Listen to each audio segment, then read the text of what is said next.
ಚರ್ಚೆ ಜೋರಾಗಿ ಆಗ್ತಾ ಇದೆ. ಸಿ ಟಿ ರವಿ ಅವ್ರನ್ನ ಅರೆಸ್ಟ್ ಮಾಡ್ತಾರೆ ಅಂತ. ಈಗ ಕೇಸು ಜೈಲು ಸಿ ಟಿ ರವಿಗೇನು ಹೊಸ್ತಲ್ಲ. 1982 ಇಲ್ಲಿಗೆ 46 ವರ್ಷದ ಹಿಂದೆ ಮೊದಲನೇ ಕೇಸ್ ನನ್ನ ಮೇಲೆ ಬಿದ್ದಿದ್ದು. ಆವಾಗ ನನಗಿನ್ನೂ ಹೈಸ್ಕೂಲಿಗೆ ಹೋಗ್ತಾ ಇದ್ದೆ. ಆ ಸಂದರ್ಭದಲ್ಲೇ ಕೇಸಿಗೆ ಹೆದರಿಲ್ಲ. ನಾವೆಲ್ಲ ಜನಪರ ಹೋರಾಟದ ಮೂಲಕ ರಾಜಕಾರಣಕ್ಕೆ ಬಂದವರು. ನಮ್ಮನ್ನು ಕೇಸ್ ಹಾಕಿ ಹೆದರಿಸಿ ಯಾರೂ ಮನೇಲಿ ಕೂರ್ಸೋಕ್ಕೆ ಸಾಧ್ಯ ಇಲ್ಲ. ಅವ್ರು ಎಷ್ಟು ಕೇಸ್ ಹಾಕ್ತಾರೋ ಅಷ್ಟು ನಮಗೆ ಜಾಸ್ತಿ ತಾಕತ್ತು ಬರುತ್ತೆ. ರೇಪ್ ಮಾಡಿ ಜೈಲಿಗೆ ಹೋಗಬಾರ್ದು, ಭ್ರಷ್ಟಾಚಾರ ಮಾಡಿ ಜೈಲಿಗೆ ಹೋಗಬಾರ್ದು, ಕಳ್ತನ ಮಾಡಿ ಜೈಲಿಗೆ ಹೋಗಬಾರ್ದು. ಜನರ ಪರವಾಗಿ ಹೋರಾಟ ಮಾಡಿ ಜೈಲಿಗೆ ಹೋಗೋದು ಅಂದರೆ ಅದೊಂದು ಗೌರವದ ಸಂಗತಿನೇ. ಸತ್ಯ ಹೇಳಿ ಜೈಲಿಗೆ ಹೋಗೋದು ಅಂದರೆ ಅದೊಂದು ಗೌರವದ ಸಂಗತಿನೇ. ಅದಕ್ಕೆ ತಯಾರಿದ್ದೀವಿ. ಅದು ಮುಲ್ಲನಿಗೆ ಹಾಕಬೇಕು ಅನ್ನುವಂಥದ್ದು ಅದಕ್ಕೆ ಬದ್ಧರಾಗಿದ್ದೀರಾ ಆ ಮಾತಿಗೆ? 1000 ಸರಿ ಹೇಳಿದ್ದೀನಲ್ಲ, ಮುಲ್ಲಾ ಅನ್ನೋದು ಮುಸ್ಲಿಮರಿಗೆ ಸಮಾನಾಂತರ ಶಬ್ದ ಅಲ್ಲ. ನಾನು ಮುಸ್ಲಿಮರನ್ನು ಉದ್ದೇಶಿಸಿ ಯಾವುದೇ ಮಾತನ್ನು ಹೇಳಿಲ್ಲ. ಪೆಟ್ರೋಲ್ ಟ್ಯಾಂಕರ್ಗೆ ಬೆಂಕಿ ಹಾಕ್ತಿದ್ದ ಮುಲ್ಲಾನ ಬಗ್ಗೆ ಹೇಳಿದ್ದಾನೆ. ನಮ್ಮ ಸೈನಿಕರನ್ನ ಬೈತಾ ಇದ್ದಂಥ ಮುಲ್ಲಾನ ಬಗ್ಗೆ ಹೇಳಿದ್ದಾನೆ.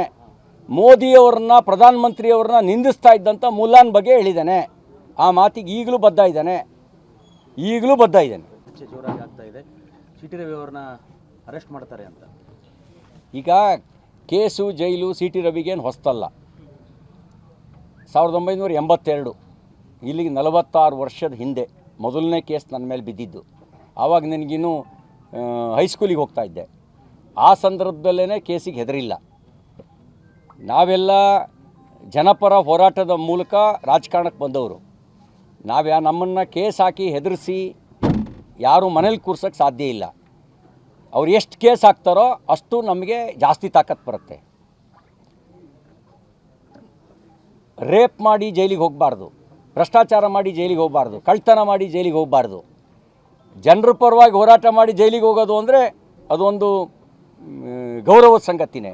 ಸತ್ಯ ಹೇಳಿ ಜೈಲಿಗೆ ಹೋಗೋದು ಅಂದರೆ ಅದೊಂದು ಗೌರವದ ಸಂಗತಿನೇ. ಅದಕ್ಕೆ ತಯಾರಿದ್ದೀವಿ. ಅದು ಮುಲ್ಲನಿಗೆ ಹಾಕಬೇಕು ಅನ್ನುವಂಥದ್ದು ಅದಕ್ಕೆ ಬದ್ಧರಾಗಿದ್ದೀರಾ ಆ ಮಾತಿಗೆ? 1000 ಸರಿ ಹೇಳಿದ್ದೀನಲ್ಲ, ಮುಲ್ಲಾ ಅನ್ನೋದು ಮುಸ್ಲಿಮರಿಗೆ ಸಮಾನಾಂತರ ಶಬ್ದ ಅಲ್ಲ. ನಾನು ಮುಸ್ಲಿಮರನ್ನು ಉದ್ದೇಶಿಸಿ ಯಾವುದೇ ಮಾತನ್ನು ಹೇಳಿಲ್ಲ. ಪೆಟ್ರೋಲ್ ಟ್ಯಾಂಕರ್ಗೆ ಬೆಂಕಿ ಹಾಕ್ತಿದ್ದ ಮುಲ್ಲಾನ ಬಗ್ಗೆ ಹೇಳಿದ್ದಾನೆ. ನಮ್ಮ ಸೈನಿಕರನ್ನ ಬೈತಾ ಇದ್ದಂಥ ಮುಲ್ಲಾನ ಬಗ್ಗೆ ಹೇಳಿದ್ದಾನೆ. ಮೋದಿಯವರನ್ನ ಪ್ರಧಾನಮಂತ್ರಿಯವ್ರನ್ನ ನಿಂದಿಸ್ತಾ ಇದ್ದಂಥ ಮುಲ್ಲಾನ ಬಗ್ಗೆ ಹೇಳಿದ್ದಾನೆ. ಆ ಮಾತಿಗೆ ಈಗಲೂ ಬದ್ಧ ಇದ್ದಾನೆ.